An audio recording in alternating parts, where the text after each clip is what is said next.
Спонсор этого видео — бабушка в деревне. Сегодня у нас с вами будет клубничный мукбанг.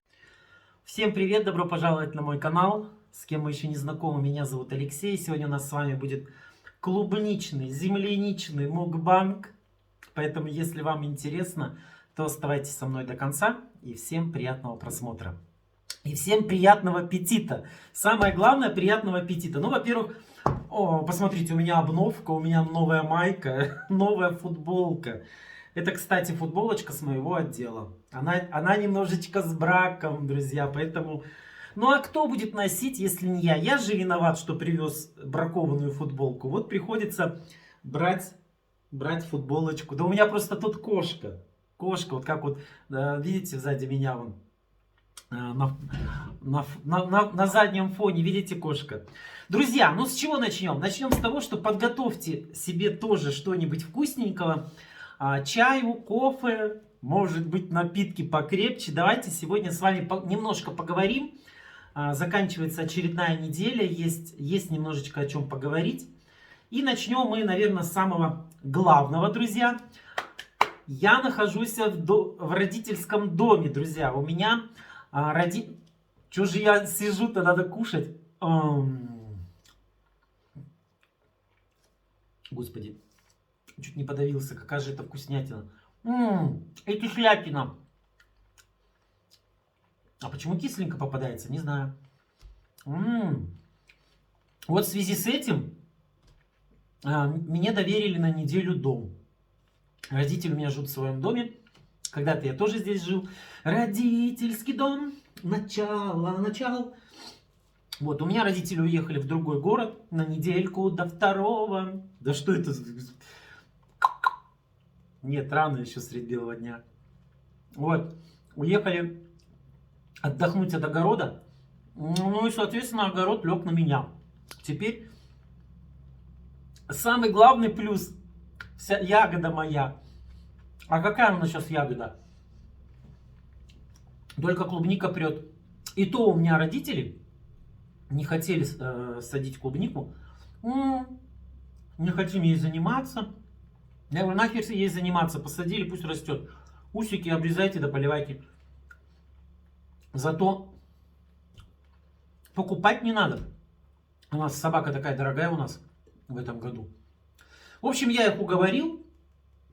Я им привез рассаду, выкопал на своей даче, на заброшенных участках насобирал, привез. Поэтому вот есть и маленькие ягодки, есть большие ягодки. Ну, в принципе, в целом вкусненько.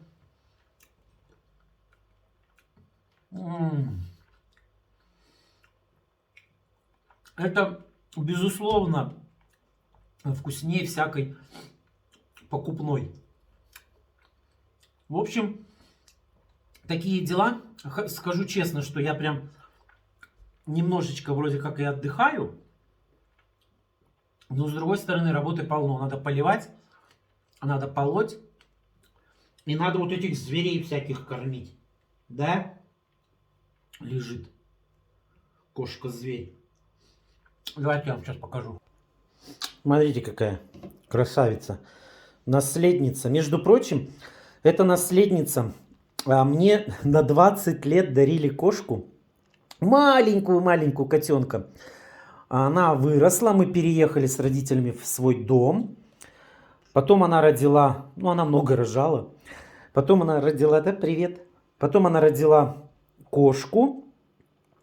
Перед самой своей смертью она умерла, ну своей смертью от старости. И перед смертью она родила кошку, мы ее оставили. И вот эта кошка родила вот эту кошку.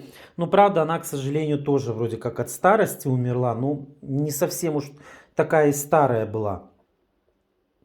Вот. И в итоге мы решили тоже вот оставить котенка. И вот теперь это у нас наследница, третье поколение. Да? Ты что, тоже клубнику хочешь, что ли? Нет. Клубника не для тебя. Клубника для меня. У тебя там иди кошачью ешь. Смотрите, какая прикольная. Длиннющая, худющая, боже мой. Ты чё? Как будто не кормят. Но на самом деле ее кормят на убой. Просто ей некогда толстеть, потому что она целыми днями на улице. В общем, вот такая вот Кошка. Кошка-котенок. Слушайте, ну, жара стоит вообще невозможная. Даже в доме уже жарко. Но у родителей нет кондиционера, поэтому как-то приходится... Но, знаете, если ночи бывают такие прохладненькие, то дом остывают. И днем кайфово дома. Но вот эти все дни, даже ночи жаркие, прижаркие, невозможно. Просто невозможно. Вот, слушайте, какая вкуснятина. Уже черешни хочу. Я уже черешню покупал. Но она, собака, такая дорогая. 3000 тенге, блин. Кстати, клубника тоже не дешевая. Ну, домашняя. Да? Домашняя, клевая.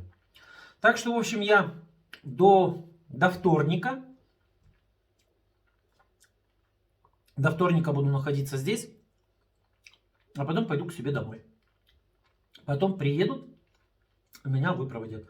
В общем, я не могу остановиться. Такая вкуснятина. Но ее уже все меньше и меньше. Мама наелась. И вон у нас стоит морозильник.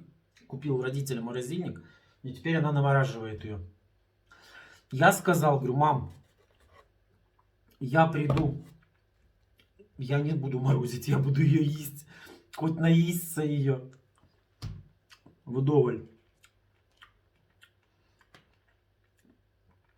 В общем, друзья, такие вот дела. Еще бы хотел, знаете, о чем поговорить? Я не знаю. Но у меня сложилось такое в последнее время впечатление по моей работе. Почему все боятся Avon? Я просто в шоке. Клиентам предлагаю. Знакомым предлагаю. Все как огня боятся Avon. Упаси Боже. Знаете, у людей сложилась какая-то брезгливость, что ли, к этой компании. Почему? Что здесь такое? Слушайте, значит, в магазин ходить нам не страшно. Ну, в Avon заказывать. Ой-ой-ой, нет. Ой-ой-ой, не надо. Ой, иди ты нахер. Иди ты со своим Avon.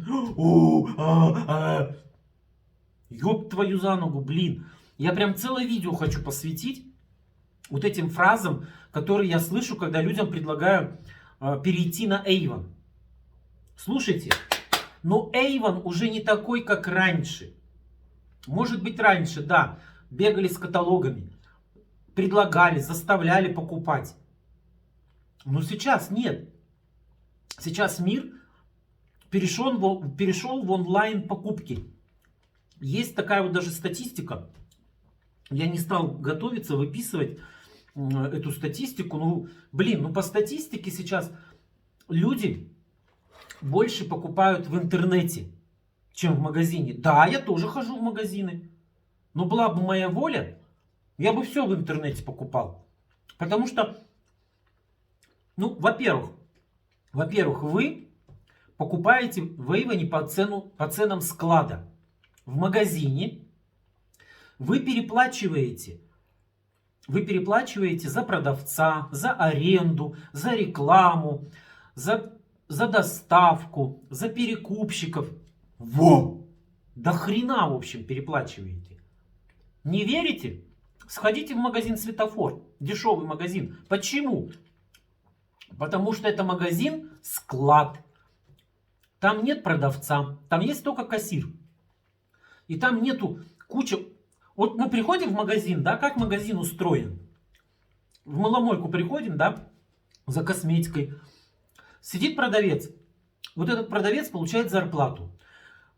Этому продавцу дистрибьютеры, или как их сейчас называют, не знаю, мерчендайзеры, доставщики, короче, поставщики привезли эту косметику.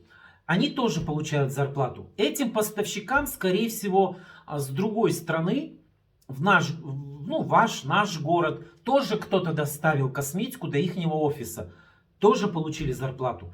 То есть, получается, с завода аромат, чтобы дойти до вас, до конечного покупателя, он пройдет ну, 6, видимо, этапов. И за каждый этап, естественно, он будет берутся деньги. И отсюда вот такие цены. Хочу так дорого. Сходите в магазин Светофор и сравните. Для примера. Так же и в Avon. В Avon напрямую продукция идет со склада. Да, она не дешевая, но она в своем сегменте на рынке Казахстана, эта продукция, в принципе, дешевая. Но я не знаю. Я недавно посмотрел бархатные ручки.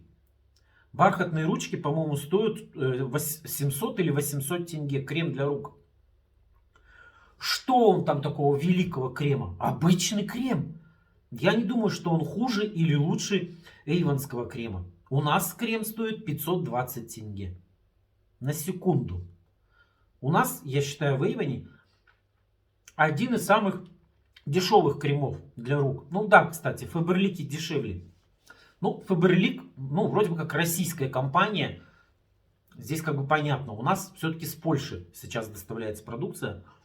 Поэтому, когда людям предлагаю, у меня клиенты, да, Леш, сделай скидку, сделай скидку. Я говорю, ну господи, да вы подпишитесь. Ну подпишитесь, и будет вам скидка. И делайте заказы со скидкой. По ценам склада, друзья. Да никакого обмана нет. Нет, ты что, не буду я подписываться, я лучше у тебя буду брать. Когда спрашиваю, почему? Боятся. Боятся, что они будут бегать с каталогами. Ну кто вас может заставить бегать с каталогами, друзья? Ну это бред какой-то. Не знаю я. Какой-то, знаете, кризис в голове у людей.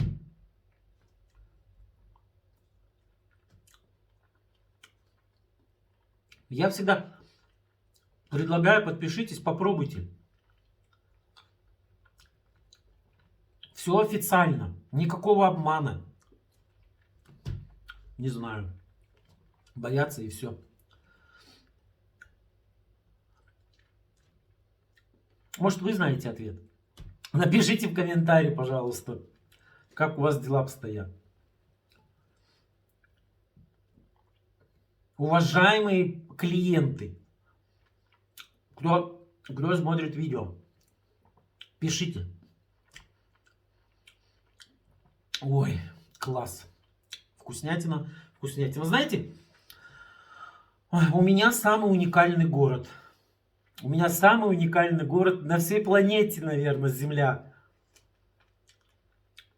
Такого, друзья, такого не было нигде, никогда и ни в каком городе. Когда-то, по-моему, года 2 назад у нас объявили, что теперь готовьтесь с того года. Короче говоря, с 2020 года у нас должны были ввести оплату за проезд в общественном транспорте по картам оплаты. Вот такие вот карточки, которые к валидатору прижимаешь и списывается денежка, друзья. Я обрадовался, потому что я современный человек, хоть и старенький, но я современный человек, кучерявый молодой человек, который решил, что... А почему? Вот знаете, когда заходишь в автобус, открываешь кошелек, начинаешь доставать мелочь. Бывает, она сыпется. И ты начинаешь под эти сиденья лазить, на это крыльцо спускаться, чтобы достать деньги. Ну, извините, бывает не одна же тенге улетит, а те же 100 тенге, которые, в принципе, проезд стоит. Поэтому я человек экономный, я полезу под сиденье доставать этот стольник. В рот.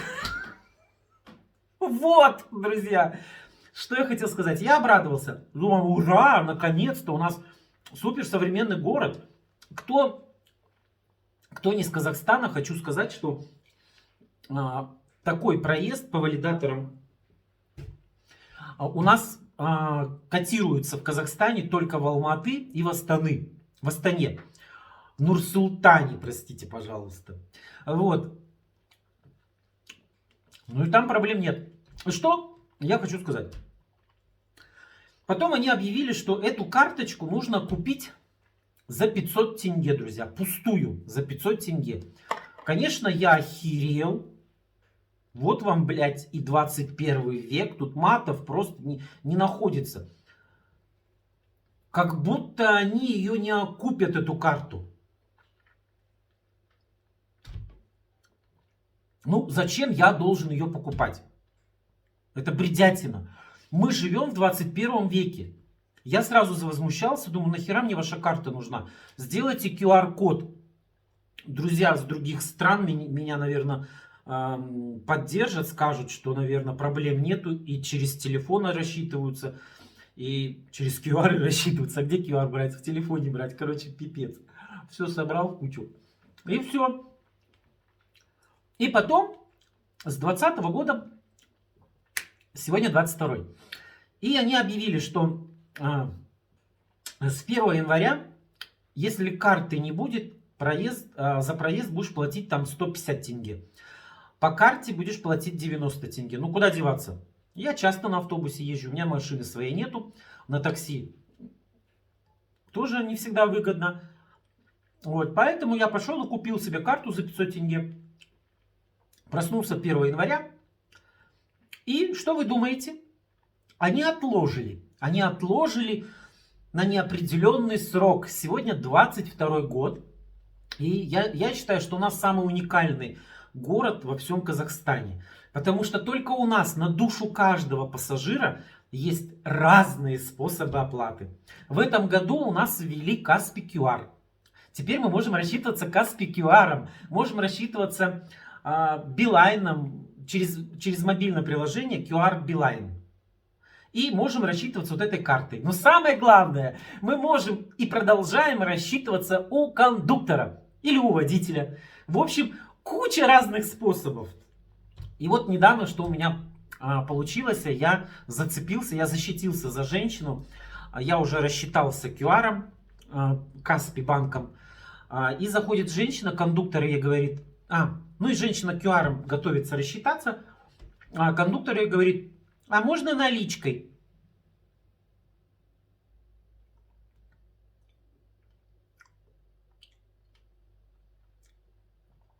Да, друзья, я потерялся, вот как так и сейчас. Я охерел. В смысле? Может быть, вы выйдете и пешком пойдете? Кондукторы у нас самые злые в нашем городе.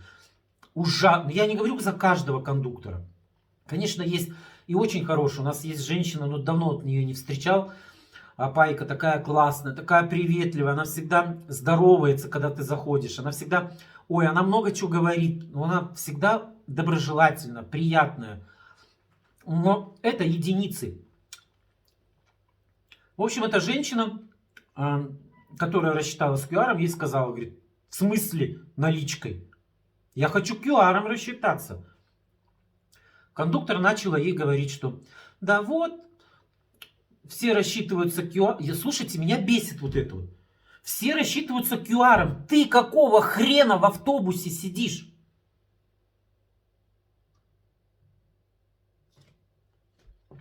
Вот отсюда денег не хватает.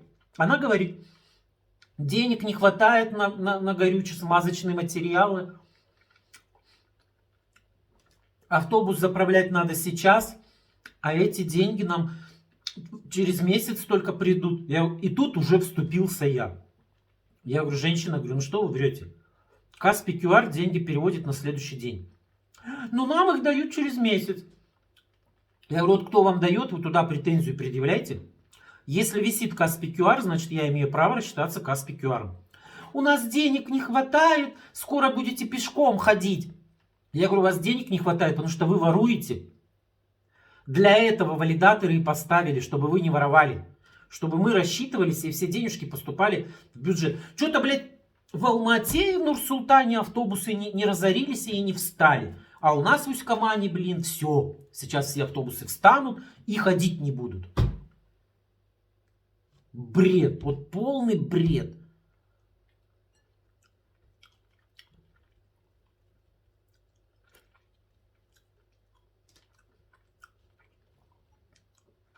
Так что не знаю, друзья.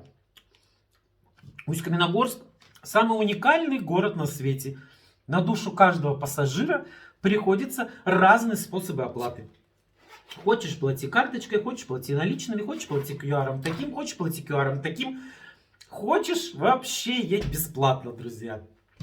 Вот. Вот такие вот дела. Но клубника просто бомбезная. Пишите в комментарии, кто как рассчитывается за проезд. Очень интересно.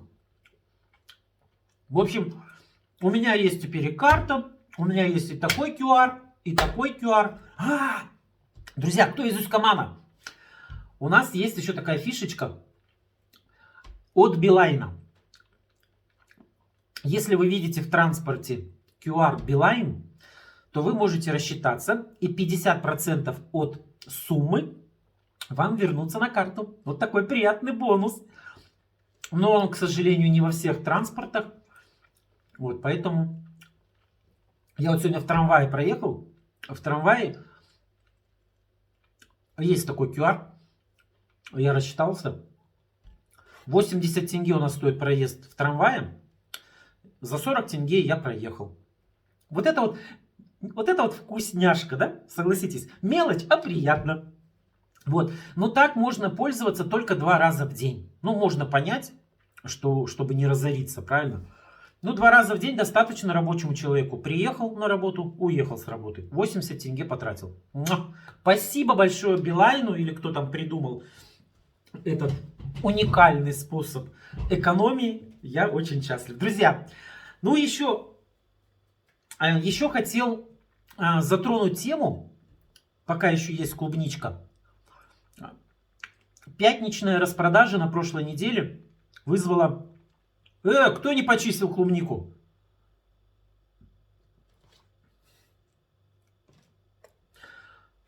На прошлой неделе в пятницу компания выложила классную распродажу. Цены были просто бомбические. Скажу больше, они выложили эту распродажу еще в четверг. На прошлой неделе, в четверг, почти ночью. Часов в 10, наверное, уже в 11 она на сайте появилась. Не было никакой коммуникации, ничего подобного. Народ весь кинулся. Я еще сделал видео. Вау. Разбирайте, налетайте. Ну, цены, правда, господи, такие классные. Но, к сожалению, многим не хватило, и на моем канале полетели негативные комментарии. Мне начали писать под моим видео то, что это все лохотрон. Друзья, вы знаете, но ведь вы же взрослые люди. Вы же прекрасно понимаете, что такое лохотрон. Ну, самое элементарное, лохотрон это когда обманывают, но обманывают всех. Не выбирают никого. С чего вы взяли, если вам не хватило продукции, что это лохотрон? Вот вы идете за хлебом вечером в магазин. Приходите, а хлеба нет. Вы, это лохотрон. Хлеба-то нет, это не магазин, это лохотрон. Вам просто тупо не хватило хлеба. Вы знаете, я почему так говорю? Ну, потому что обидно. Потому что вот из-за таких комментаторов люди, которых я предлагаю, подпишитесь в компанию, чтобы экономить, они говорят, я вот прочитал, Алексей, у тебя там под видео, написали, что это лохотрон, и не хочу подписываться. Поэтому, друзья, прежде чем писать, подумайте несколько раз. Никакого лохотрона нет. Компания выкладывает продукцию. Но давайте, чтобы было понятно, назовем это в маленьких, там, 10 наборов, да? У компании вот есть возможность продать 10 наборов гелев для душа. Всего лишь там за 500 тенге. Всего лишь 10 наборов. Но у компании больше нету этих наборов. Вот только 10. Что вы предлагаете? Помните, мультик такой был? Как же он назывался? Инопланетяне. Советский мультик был, когда вот можно было размножить. Вот она, инопланетянка, прилетела. Гости из будущего. Во! Посмотрите! Замечательный мультик. У нее были такие 2 палочки, по-моему. Она любой предмет могла размножить до бесконечности. Но компания так не может. И поэтому компания выложила эти 10 наборов, ей нужно продать. Она могла бы на общую такую, знаете, на весь Казахстан не выкладывать, а позвонить там, допустим, Марине, Олесе, сказать: Олеся, Марина, возьмете по набору? Возьмете? Все хорошо. Но делают же все честно, открыто. Как говорится, кто успел, того и тапки. Поэтому, друзья, компания всегда пишет, что количество наборов ограничено. О каком лохотроне вы можете говорить? Я не знаю. Мне просто обидно. Вот обидно до слез, когда я читаю ваши комментарии. Ну, правда.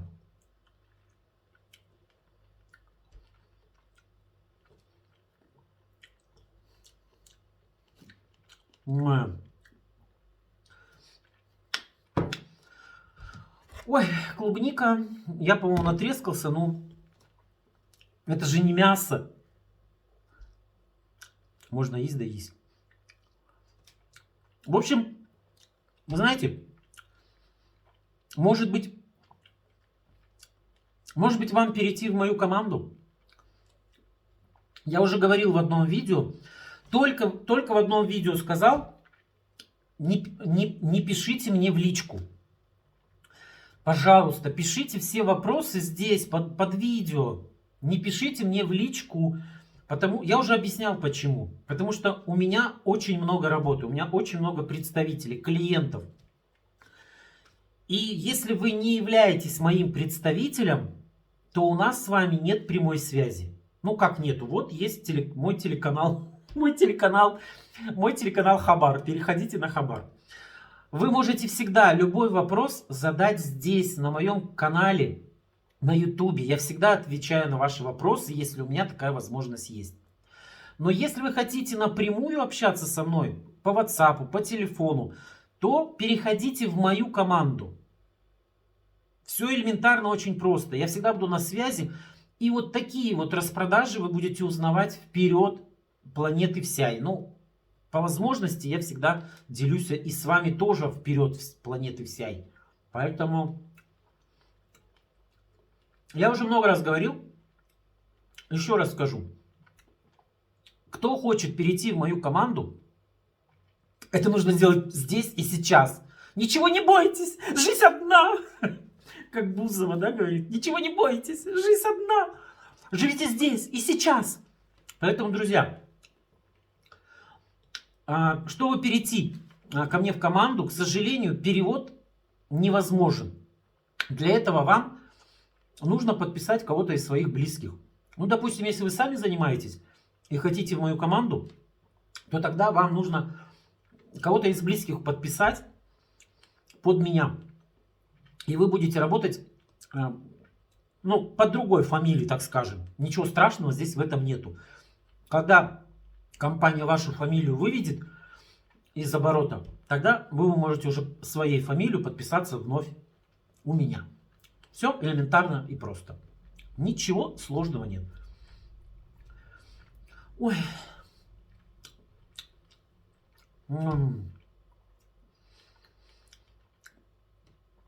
Вкусные.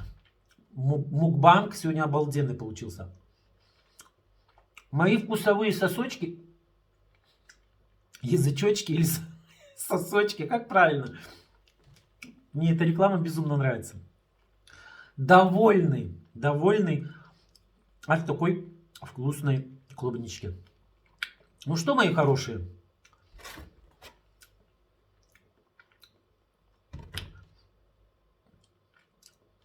на этом у нас все.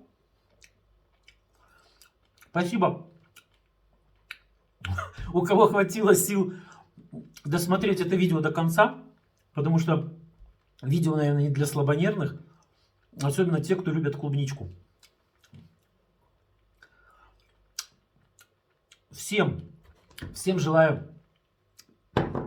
Уа, последняя, как будто кислая такая, ужас. Всем желаю отличных выходных. И до встречи в следующем видео. Всем пока-пока. Пока.